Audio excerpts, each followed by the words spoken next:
Mari kita berdoa. Ya Tuhan, kami perlu dan kami memerlukan firman-Mu. Berbicaralah kepada setiap kami dan nyatakanlah kehendak-Mu dalam kehidupan kami. Tuhan tahu setiap pergumulan yang sedang kami hadapi pada saat ini. Dan kami berdoa Tuhan, supaya melalui kebenaran firman-Mu pada siang ini, kami sungguh memperoleh kekuatan daripada Tuhan untuk melanjutkan dan menempuh akan kehidupan kami ke depan, dan kami pun boleh menjadi berkat bagi sekeliling kami. Kami serahkan hamba-Mu yang akan memberitakan firman Tuhan dan setiap kami yang akan menerima mendengarkannya. Hanya di dalam nama Tuhan Yesus kami bersama-sama berdoa. Amin. Silakan duduk kembali. Selamat siang semuanya. Pada hari ini kita akan mendengarkan pemberitaan firman Tuhan tentang Jesus Care, ya, dari Lukas pasal yang ke-7 ayatnya yang ke-11 sampai dengan 17. Saya akan bacakan buat kita sekalian Lukas pasal 7 ayat 11 sampai dengan 17. Lukas pasal yang ke-7 ayat yang ke-11 sampai dengan 17. Demikianlah firman Tuhan. Kemudian Yesus pergi ke suatu kota yang bernama Nain. Murid-muridnya pergi bersama-sama dengan dia, dan juga orang banyak menyertainya berbondong-bondong. Setelah ia dekat pintu gerbang kota, ada orang mati diusung keluar, anak laki-laki, anak tunggal ibunya yang sudah janda, dan banyak orang dari kota itu menyertai janda itu. Dan ketika Tuhan melihat janda itu, tergeraklah hatinya oleh belas kasihan, lalu ia berkata kepadanya, "Jangan menangis." Sambil menghampiri usungan itu, ia menyentuhnya. Dan sedang para pengusung berhenti, ia berkata, "Hai anak muda, aku berkata kepadamu, bangkitlah." Maka bangunlah orang itu dan duduk dan mulai berkata-kata, dan Yesus menyerahkannya kepada ibunya. Semua orang itu ketakutan dan mereka memuliakan Allah sambil berkata, "Seorang nabi besar telah muncul di tengah-tengah kita, dan Allah telah melawat umat-Nya." Maka tersiarlah kabar tentang Yesus di seluruh Yudea dan di seluruh daerah sekitarnya.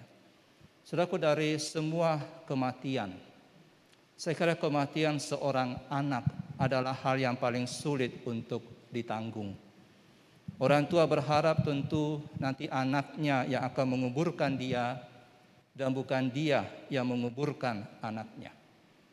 Kematian anak merupakan kematian yang paling berat, apalagi kalau yang meninggal itu masih anak muda, masih pemuda. Masa depan itu masih panjang dan hidup itu masih indah.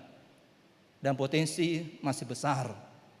Pikiran masih tajam, tidak pikun, kesehatan masih prima. Dan seorang anak itu merupakan tulang dari tulang orang tuanya dan daging dari daging orang tuanya. Nah, kematian seorang anak tentu saja merupakan sebuah penderitaan yang sangat besar yang mungkin terjadi dalam hidup ini. Bagi orang tua, kematian anak adalah dirinya itu sudah dikuburkan sebagian. Itu merupakan kematian masa depan. Itu merupakan beban yang ditakuti oleh semua orang tua. Nah, kondisi ini yang dialami oleh seorang janda dalam Lukas pasal yang ke-7 ini. Rombongan janda ini sedang berjalan menuju ke kuburan, di mana janda ini hendak menguburkan anaknya di sana. Dan kemudian jenazah itu dikelilingi oleh pelayat-pelayat profesional yang meraung-raung dengan seruling, dengan simbal, dengan tangisan yang hingar-bingar, dan teriakan itu pasti memekakan telinga, karena itu merupakan teriakan duka cita. Apalagi yang meninggal adalah anak tunggal. Saudaraku, wanita malang ini sudah tidak punya suami. Alkitab mengatakan dia janda. Dan anak yang meninggal itu merupakan anak satu-satunya anak tunggal. Ini bukan anak kecil, tapi seorang anak yang sudah pemuda. Wanita ini sangat terpukul oleh karena apa? Karena kematian anaknya itu.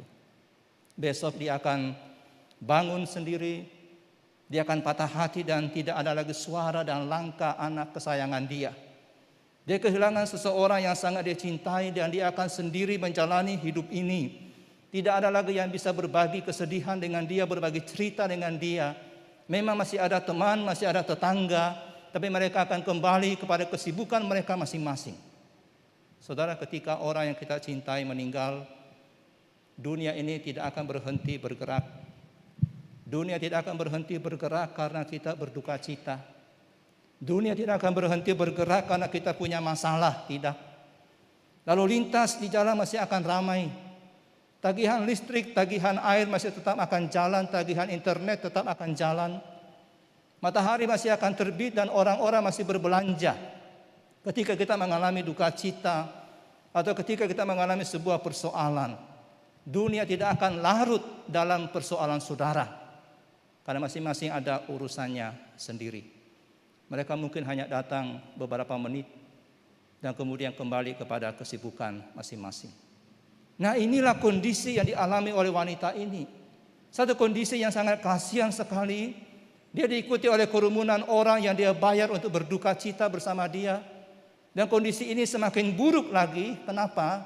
Karena ketika dia keluar dan tiba di Nain, mengikuti jenazah putranya yang sudah meninggal, dia bertemu dengan sekelompok orang, bukan orang yang berduka, tapi orang yang bergembira. Orang yang sedang riang bersemangat. Orang banyak yang sedang tertawa dan sedang mengikuti seorang pria, di mana pria itu adalah Tuhan Yesus. Saudara, dua kelompok ini bertemu di gerbang Nain dan mereka saling berhadapan. Kelompok yang ikut Tuhan Yesus, kelompok yang sedang bergembira karena mereka baru saja menyaksikan sebuah mujizat di mana Tuhan Yesus menyembuhkan hamba seorang perwira di Kapernaum. Orang yang sedang dan penuh dengan sukacita ini bertemu dengan kelompok yang sedang berduka. Langsung orang-orang iringan yang bergembira ini langsung berubah sikap. Kegembiraan mereka langsung mereda dan mereka ambil sikap berduka. Tapi sulit untuk berubah secepat itu. Kalau di Bandung, ketika bertemu dengan iring-iringan mobil jenazah, dan kalau mobil jenazahnya enggak dikawal polisi, orang tidak akan kasih lewat mobil jenazah itu. Dikawal polisi saja masih repot. Kalau jenazahnya itu dipikul oleh beberapa orang dan bertemu dengan orang lainnya, biasanya ada yang berkata seperti ini, "Hei, bangun, bangun, lupa napas. Bangun, lupa napas." Dan zaman sekarang ini sudah jauh berbeda dengan zaman dulu. Zaman sekarang ini orang lebih tidak peduli kalau ada iring-iringan jenazah. Kecuali yang sakit, yang mati karena COVID. Pasti pada kabur jauh-jauh. Nah, berbeda dengan zaman Tuhan Yesus, mereka masih menunjukkan simpati.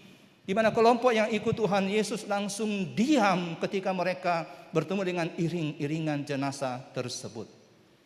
Mereka pasti merasa kasihan kepada janda itu, tapi tidak sampai terlalu berduka cita. Paling mereka akan berkata, "Aduh kasihan ya, anak tunggal lagi, masih muda lagi. Sakit apa sih? Oh, sakitnya berat ya. Amit-amit, jangan sampai terjadi pada saya." Paling orang akan berkata seperti itu. Mereka akan memasang wajah menyesal dan setelah itu mereka lanjutkan hidup mereka. Begitulah perasaan sebagian besar manusia ketika seseorang berduka atau mengalami sebuah persoalan yang berat. Amit-amit jangan sampai terjadi pada saya. Sedang orang lain tidak mengerti rasa sakit dari kehilangan orang yang dikasihi. Terutama rasa sakit yang dialami oleh janda ini. Tidak ada yang bisa memahami kesedihan yang dia alami. Tidak ada yang bisa memahami duka cita janda ini.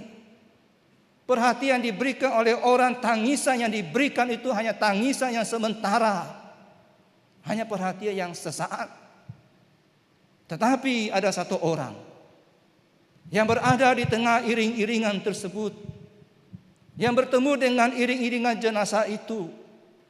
Pribadi ini menaruh belas kasihan kepada janda itu. Ada belas kasihan yang tulus di mata dia.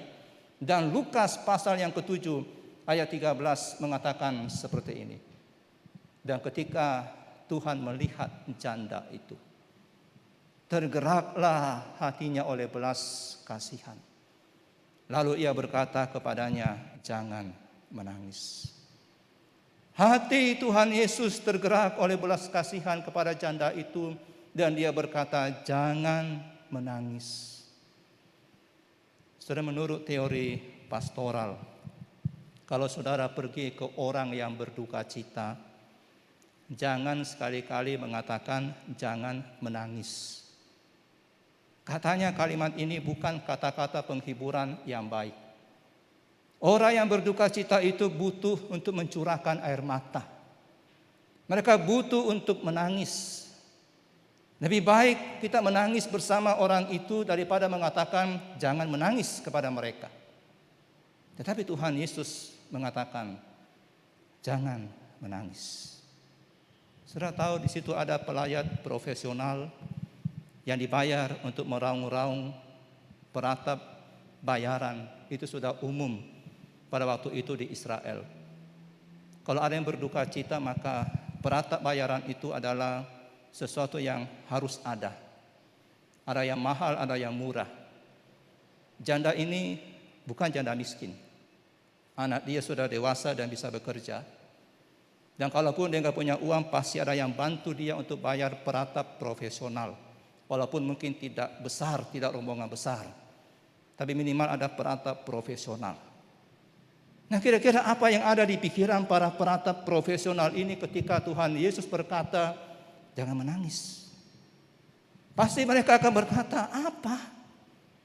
Jangan menangis. Apa yang kamu katakan? Janda ini baru saja kehilangan putra satu-satunya. Dasar guru yang tidak peka. Sadis kalau kita mengatakan jangan menangis, tentu dia harus menangis. Air mata itu menyembuhkan dia. Daripada menyuruh dia untuk jangan menangis, lebih baik kamu tangis bersama-sama dengan dia. Kira-kira seperti itu yang ada di pikiran dari peratap-peratap ini yang menangis bersama-sama dengan janda itu. Mereka pasti keberatan kalau mereka disuruh berhenti untuk menangis. Pasti orang akan keberatan kalau kita mengatakan jangan menangis, walaupun saudara mengatakan itu dengan penuh belas kasihan, orang tidak akan memahami akan hal itu. Tetapi saudara, kita tahu bahwa Tuhan Yesus bukannya tidak punya perasaan. Dia sama sekali tidak kejam. Dia bukannya tidak peka, dan ketika Tuhan mengatakan jangan menangis, ada maksud ketika Tuhan mengatakan kalimat itu. Tuhan berbelas kasihan kepada janda itu. Tuhan hadir untuk menolong janda itu hingga dia berkata jangan menangis. Bukan sekedar sebuah penghiburan, kalimat-kalimat yang kosong yang Tuhan ucapkan. Sama dengan seorang anak kecil. Kalau anak kecil itu kehilangan uang dan uangnya jatuh di got. Kemudian datanglah papanya dan mengatakan, udah jangan menangis. Apa artinya saudara? Artinya papa akan ganti uangmu. Gak usah nangis. Papa bukan hanya menghibur jangan nangis, tapi papa akan ganti uangmu. Nah, inilah maksud Tuhan Yesus ketika mengatakan jangan menangis. Berbeda kalau kita mengatakan jangan menangis kepada orang berduka cita, tapi Tuhan Yesus tahu apa yang dia akan lakukan ketika dia berkata jangan menangis. Dia memegang kendali. Dia hendak menolong janda itu. Dia hendak menghentikan tangisan itu. Dan bukan sekedar menghibur dengan kata-kata. Nah, saya perhatikan dalam ayat yang ke-14. Sambil menghampiri usungan itu ia menyentuhnya. Ia berkata, hai anak muda, aku berkata kepadamu, bangkitlah. Nah, ketika Tuhan Yesus mengatakan kalimat ini, hai anak muda, bangkitlah, maka semakin banyak orang semakin yakin bahwa guru ini tidak waras. Pertama, orang yang berduka cita dilarang jangan menangis. Yang kedua, dia memegang jenazah. Seorang rabi nggak boleh pegang jenazah. Orang biasa pun nggak boleh. karena itu najis. Tapi dia pegang. Sudah melakukan kesalahan yang kedua. Dan yang ketiga mengatakan kepada orang mati itu bangkitlah. Coba kalau saudara bertemu dengan orang yang mati, sudah pergi ke Nana Rohana dan datang ke sana dan berkata bangkitlah. Orang nggak akan kabur saudara. Orang akan lihat saudara dengan mata yang aneh. Dan Tuhan dipandang dengan mata yang aneh. Orang ini mungkin kurang 3 strip. Tapi apa yang terjadi saudara? Anak muda yang sudah mati itu bangkit. Dan mereka semua terbelalak mata mereka. Mereka ternganga melihat itu. Anak muda itu bangkit. Jadi kalimat Tuhan mengatakan jangan menangis. Itu seperti seorang bapa yang mengatakan udah jangan tangis, jangan menangis, saya akan ganti. Dan Tuhan membangkitkan anak itu. Saudaraku, kehidupan dan kematian itu bertabrakan di Nain. Ketika prosesi pemakaman sedang berjalan dari sana ke sini, dan berjumpa dengan Kristus yang adalah hidup. Hidup dan kematian itu berhenti dan bertemu di situ. Nah, pada waktu kematian berjumpa dengan Kristus sang hidup itu, ketika Kristus mengulurkan tangannya, maka di situ Tuhan Yesus seolah-olah berkata, "Hai kematian, kamu sudah berjalan sejauh ini sampai di sini, tidak boleh lebih lagi, tidak perlu sampai ke kuburan. Kematian sampai di sini, hai anak muda, bangkitlah." Kematian dan hidup bertemu, dan kematian dikalahkan. Saudara, Tuhan Yesus punya otoritas untuk menghentikan kematian. Tuhan mengatakan bangkitlah. Dan anak muda itu pun bangkit. Kalau wanita ini sebelumnya menangis, maka ketika anaknya bangkit, sekarang dia betul-betul menangis lebih keras. Tapi bukan lagi tangisan duka cita, tapi tangisan kebahagiaan. Anaknya yang tunggal hidup kembali. Inilah namanya belas kasihan. Inilah namanya caring dari Tuhan Yesus. Saudaraku, belas kasihan itu tidak diminta. Belas kasihan yang diberikan kepada janda ini tidak diduga. Kalau saudara perhatikan yang terjadi dalam kisah ini, ibunya ini atau janda ini tidak mengucapkan satu patah kata pun. Janda ini tidak berdoa. Janda ini tidak meminta kepada Tuhan Yesus. Dia tidak meminta keajaiban. Dia tidak menjatuhkan dirinya di kaki Tuhan Yesus dan memohon untuk nyawa putranya. Tidak. Berbeda dengan perwira yang memohon untuk kesembuhan hambanya. Janda ini tidak menunjukkan dia punya iman. Dia bahkan tidak tahu siapa itu Yesus. Tidak ada permintaan dan tidak ada iman yang dicatat dalam bagian ini. Tidak ada doa dari janda ini. Bahkan doa dari iring-iringan jenazah juga tidak ada disebutkan. Tapi Tuhan Yesus yang mengambil inisiatif. Tuhan Yesus yang menaruh belas kasihan. Jadi kunci dari nas ini adalah dalam Lukas pasal 7 ayat 13. Dan ketika Tuhan Yesus melihat janda itu, tergeraklah hatinya oleh belas kasihan. Tergeraklah hatinya oleh belas kasihan. Disitulah kunci dari ayat ini, saudara. Hal yang ingin dinyatakan melalui nas ini bukan hanya kuasa Kristus yang bisa membangkitkan orang mati dan hidup kembali, tapi hal yang ingin dinyatakan oleh nas ini adalah kenapa kuasa Allah itu dinyatakan. Itu yang hendak dinyatakan. Kenapa Tuhan bangkitkan anak ini? Alasan Tuhan Yesus menolong janda ini. Itu yang hendak dinyatakan. Alasan Tuhan menolong janda ini adalah karena belas kasihan. Tuhan menaruh perhatian kepada janda ini. Saudaraku, dia bekerja, Kristus bekerja dalam situasi yang kacau pada waktu itu. Dalam kondisi yang gelap pada waktu itu. Kenapa dia bekerja? Karena dia peduli. dengan memberikan kembali anaknya kepada janda ini. Tuhan memberkati akan masa depan janda ini. Dan sekali lagi, bukan iman janda ini, bukan. Bukan doanya, bukan. Tapi belas kasihan Tuhan yang menjelaskan kenapa Tuhan lakukan itu. Inilah namanya anugerah. Inilah namanya kasih karunia. Bukan iman saudara yang membuat anugerah diberikan untuk saudara, bukan. Tapi karena ada belas kasihan Tuhan, maka saudara diberikan iman untuk menghadapi kesulitan-kesulitan saudara. Tapi kalau sampai suatu waktu pun saudara sangat sulit sekali untuk beriman, tetap masih ada anugerah untuk saudara. Jadi hidup kita betul-betul bergantung kepada anugerah. Anugerah dari Tuhan. Kita memiliki Tuhan yang hatinya penuh dengan belas kasihan. Tuhan itu enggak tahan melihat kesukaran kita. Hati Kristus selalu digerakkan oleh belas kasihan kepada orang-orang yang terlantar seperti domba yang tidak bergembala. Tuhan yang kita kenal, yang kita sembah adalah Tuhan yang penyayang dan pengasih, yang panjang sabar dan berlimpah kasih setia, dan tidak dilakukan kepada kita setimpal dengan dosa kita, dan tidak dibalasnya kepada kita setimpal dengan kesalahan kita. Tapi setinggi langit di atas bumi, demikianlah kasih setia Tuhan untuk kita. Anugerah Tuhan itu begitu besar untuk kita, untuk setiap kita. Bahkan ketika kita berdosa dikatakan sejauh timur dari barat, dijauhkannya dosa kita dari diri kita. Itulah anugerah.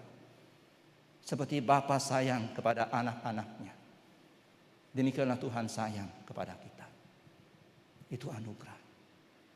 Kita ini debu, tapi dia tahu, dia ingat walaupun kita debu, dia memberikan anugerah itu untuk kita. Dan setiap hari kita mengalami anugerah itu. Rahmat Tuhan itu baru setiap pagi. Tidak berkesudahan kasih setianya. Belas kasihan Tuhan itu merupakan wataknya Kristus. Dia suka sekali meringankan beban daripada kita. Suka meringankan penderitaan daripada umatnya. Saudara, saya ingin bertanya, apakah saudara menganggap bahwa Tuhan Yesus kebetulan ketemu dengan janda ini yang ditinggal mati oleh anaknya? Apakah kebetulan dia berjumpa dengan iring-iringan itu? Kalau orang lain yang sedang ikut Tuhan Yesus pasti kebetulan. Tapi Tuhan Yesus ketika bertemu dengan iring-iringan itu enggak kebetulan, saudara. Bagi Tuhan Yesus enggak ada yang kebetulan. Tuhan merancang hal itu. Dia sengaja menuju ke kota itu. Dia tahu anak janda ini sudah mati. Dan dia tahu kapan waktunya yang tepat dia bertemu di jalan itu. Kalau kebetulan Tuhan bisa lebih terlambat dan enggak ketemu dengan anak janda itu. Kalau kebetulan Tuhan bisa lebih cepat dan enggak ketemu dengan anak janda itu. Tapi ini semuanya dirancang oleh Tuhan. Karena dia Kristus Tuhan kita adalah Tuhan yang penuh dengan belas kasihan. Dia sengaja datang menjumpai janda itu di dalam duka citanya. Bukan janda itu yang undang dia, tapi Tuhan yang berinisiatif datang kepada dia. Saudaraku, apalagi yang paling menghiburkan hati kita pada hari ini. Di tengah-tengah segala persoalan berat yang menindih kita. Selain mengingat akan sifat dari Tuhan Yesus yang penuh belas kasihan. Sifat yang penuh dengan anugerah. Tuhan yang saudara sembah, yang saudara percaya. Saya tegaskan kembali adalah Tuhan yang penuh dengan anugerah, saudara. Hidup kita di dunia ini adalah hidup yang sangat sedikit anugerah. Hidup kita dalam dunia ini penuh dengan hukum tabur tuai. Memberi dan diberi, menerima dan memberi. Jarang sekali kita hanya menerima dan tidak memberi, atau hanya memberi dan tidak menerima. Kalau saudara bekerja keras, dikatakan engkau akan menghasilkan uang. Kalau engkau hendak mendapat cukup uang, engkau harus berkinerja baik. Karena kalau tidak, daganganmu nggak laku. Kamu akan dipecat. Pokoknya tidak ada makan siang gratis. Hidup seperti ini pada hari ini. Kehidupan di dunia seperti itu, saudara. Ada hukum dan sedikit sekali anugerah. Tuntutan nggak pernah berhenti diberikan kepada kita. Kegagalan menumpuk dan ketakutan kemudian muncul dalam hidup kita. Hubungan kita, karir kita, perusahaan kita, itu berjalan berdasarkan prinsip saya akan lakukan X untuk kamu, kalau kamu lakukan Y untuk saya. Segala sesuatu dalam dunia ini menuntut kasih dua arah. Semuanya bersyarat. Kalau kamu cinta saya akan mencintaimu. Hanya dengan begitu saya bisa mencintai engkau. Kalau engkau memberi kepada saya, hanya dengan cara itu saya bisa memberi kepada engkau. Kalau engkau melayani saya, barulah saya melayani engkau. Jadi manusia di dunia ini lelah. Manusia di dunia ini butuh anugerah. Wanita janda ini dalam Lukas 17, dia hidup di dalam kelelahan. Karena hidup itu memang seperti itu. Dan dalam kondisi yang begitu lelah secara fisik, secara emosi, dan kesedihan yang begitu mendalam, di mana seumur hidup dia menabur, menuai, dan kini anaknya mati. Tapi pada hari itu, Tuhan Yesus yang penuh dengan belas kasihan datang kepada dia, bukan untuk memberikan hukum tabur tuai. Tapi hari itu, Tuhan datang dan memberikan anugerah. Saudaraku, apa itu anugerah? Apa itu kasih karunia? Kasih karunia atau anugerah adalah kasih yang mencari saudara. Walaupun saudara nggak sanggup bayar itu. Itu anugerah. Anugerah itu adalah dicintai. Walaupun kita ini nggak layak untuk dicintai. Anugerah itu adalah kasih yang tanpa syarat. Anugerah atau kasih karunia itu adalah kasih satu arah. Bukan dua arah. Satu arah. Anugerah itu hanya memberi dan tidak menuntut. Dan dari sudut pandang saya, anugerah itu selalu diberikan kepada orang yang salah, yang tidak tepat. Coba saudara perhatikan berulang kali dalam Injil. Tuhan memberikan anugerah pada siapa? Pengampunan kepada pelacur, pengampunan penerimaan kepada pemungut cukai, pengampunan kepada orang berdosa. Kita mengatakan enggak pantas. Memang anugerah banyak diberi kepada orang yang kita mengatakan itu salah. Tapi itulah namanya anugerah. Itulah namanya kasih karunia. Anugerah itu begitu mahal sekali, hingga tidak mungkin bisa dibeli, tapi itu gratis diberikan oleh Allah. Dan anugerah Allah itu seperti roller coaster. Kita pada satu sisi ketakutan, dan pada waktu yang lain kita bersuka cita secara tidak terkendali. Sudah pernah naik roller coaster? Saya hanya sekali-kalinya seumur hidup, gak berani lagi. Sudah ketika naik roller coaster, kita memakai sabuk pengaman. Roller coasternya kemudian mulai bergerak. Dan kita diluncurkan menuju ke bawah ke tikungan yang tajam. Yang kemudian dibanting seolah-olah kita hendak terlempar keluar. Kita berteriak ketakutan. Tapi kemudian itu selesai. Dan kita masuk ke jalan yang tenang. Kita lega. Anugerah seperti itu, saudara. Janda ini sedang berjalan ke pemakaman anak tunggalnya. Dia sedih. Dia seperti sedang berada di sebuah roller coaster yang mengerikan. Dan itu jauh lebih mengerikan dari roller coaster, saudara. Jauh lebih mengerikan. Tapi ada anugerah Tuhan. Tuhan datang menjumpai dia. Tuhan membangkitkan anaknya. Tikungan tajam itu berhenti. Tadinya dia menangis dalam kesedihan, tapi pada waktu anugerah diberikan, dia menangis di dalam kegembiraan. Itulah anugerah. kita akan menangis dalam sukacita. Kita akan meneteskan air mata di dalam kegembiraan kalau kita mengalami anugerah itu.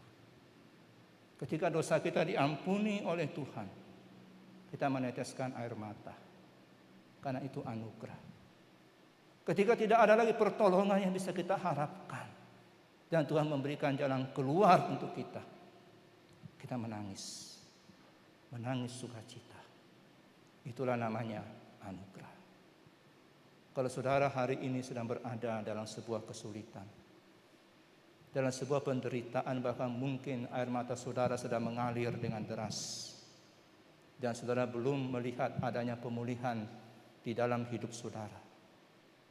Mungkin kondisi saudara seperti Yohanes Pembaptis yang hanya berada di penjara dan akan dipenggal kepalanya oleh Herodes. Yang pada waktu itu yang ada pada diri Yohanes Pembaptis hanyalah kata, pertanyaan dan pertanyaan. Siapa dia? Siapa Mesias? Dia tidak menemukan dan belum menemukan jawaban. Dia sebentar lagi akan dipenggal, yang munculnya pertanyaan dan pertanyaan. Mungkin hidup kita juga seperti itu. Pada hari ini dalam segala pergumulan kesulitan kita, yang ada di kepala kita hanya pertanyaan. Kenapa Tuhan? Kenapa Tuhan? Hal yang perlu saudara lakukan hanya satu. Berharap kepada anugerah Tuhan. Saudara, jangan pernah menyerah saudara. Tetaplah berharap kepada anugerah Tuhan. Terkadang saya sedih kalau mendengarkan atau melihat atau membaca berita tentang orang yang bunuh diri oleh karena hartanya habis. Sangat menyedihkan saudara. Padahal seharusnya dia masih berharap akan ada anugerah yang Tuhan berikan kepada dia. Jangan pernah menyerah dalam hidup kita. Tuhan kita adalah Allah yang penuh dengan anugerah, penuh dengan kasih karunia. Kenapa kita jangan menyerah? Bukan karena kita hebat, bukan. Tapi karena kita punya Tuhan yang memperhatikan kita. Tuhan yang berbelas kasihan kepada kita. Tuhan yang masih punya kasih karunia untuk kita. Saudara, kita sudah melihat bahwa ada dua iring-iringan dalam Lukas pasal yang ke-7 ini. Dengan tujuan yang berbeda. Satu ke pemakaman dan satu menuju ke sebuah tempat yang lain. Dengan kondisi yang berbeda. Yang iring-iringan satu dalam duka cita, dalam penderitaan yang paling berat ditanggung. Sedangkan iring-iringan yang lain sedang bersuka cita, bergembira. Ada dua iring-iringan, ada dua perjalanan, dan ada dua tujuan yang berbeda. Saya nggak tahu saudara berada di iring-iringan yang mana. Apakah di iring-iringan yang penuh dengan kegembiraan? Karena hari ini kita tidak ada masalah. Ataukah kita sedang berada di satu iring-iringan yang sedang mengalami duka cita, kesedihan? Iring-iringan yang sedang mengalami sebuah persoalan yang berat. Tuhan Yesus menaruh belas kasihan kepada saudara. Apapun kondisi saudara, pandanglah kepada salib Kristus.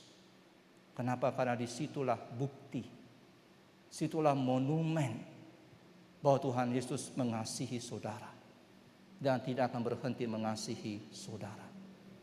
Anugerah masih akan diberi untuk saudara. Kita hidup dari hari demi kesehari hanya berdasarkan belas kasihan Tuhan. Pekerjaan kita berdasarkan belas kasihan Tuhan. Studi kita berdasarkan belas kasihan Tuhan. Pelayanan kita berdasarkan belas kasihan Tuhan. Kesehatan kita berdasarkan belas kasihan daripada Tuhan. Semuanya karena belas kasihan Tuhan. Sampai kita ketemu dengan Tuhan nanti, itu semua berdasarkan anugerah belas kasihan Tuhan. Hingga kita orang Kristen ini, kita hidup dari anugerah menuju pada anugerah, dan di dalam anugerah demi anugerah, hari demi kesehari. Itulah sebabnya firman Tuhan berkata, tidak berkesudahan kasih setia Tuhan. Tidak habis-habisnya rahmatnya. Kita mesti menyadari akan hal ini, saudara. Karena kalau kita menyadari bahwa hidup saya adalah hidup yang dipenuhi oleh anugerah Tuhan, kita akan hidup dengan penuh anugerah untuk orang lain, saudara. Tapi kalau hidup kita didasarkan kepada hukum tabur tuai, hukum kasih dua arah, kita bukan akan hidup dengan hukum dua arah dengan orang lain. Saya beri, engkau beri pada saya.